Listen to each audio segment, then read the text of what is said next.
Welcome to yet another series of Kritika's Vision. Hello subscribers. So now in this chapter we will be now moving towards impact or significance of this movement, how this movement was important and what changes it brought in Indian economy. So number one is that it led to decline in the import of British goods. So definitely the Swadeshi spirit moved all sections of Indian societies.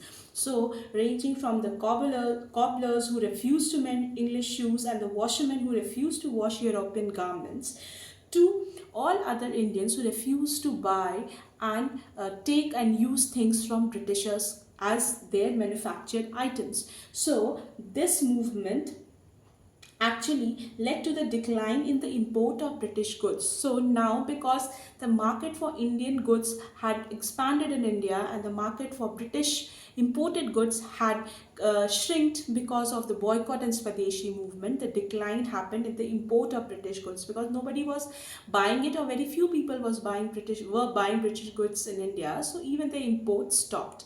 Second is stimulus to Indian industries, definitely, because British goods, now those gap which was there brought by the avoiding British goods need to be filled. So now more and more industries need to be set up in India which were indigenous in character. So this gave stimulus impetus to industries such as Bengal Chemical Factory, which was started by P.C. Ray, and establishment of Tata and Iron Steel Company.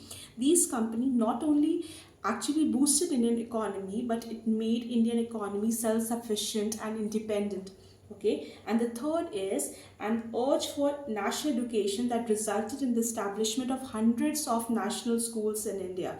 So because of this, what happened that Indians not only avoided British goods, not only avoided giving British services, but they also tend to avoid that British schools also, because we already had a method of learning going on in our country, and that was taken by British way of learning, Western way of learning. So because of this, numerous schools were opened in various parts of India which urged and which focused on national education.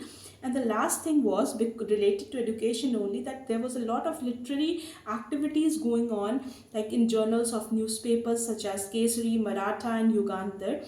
These also published a lot of anti-British content and stimulated and motivated Indians to produce their own goods and to focus on Indian system of learning rather than Western system of learning.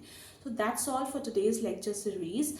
Viewers, kindly stay glued to my channel and do subscribe it.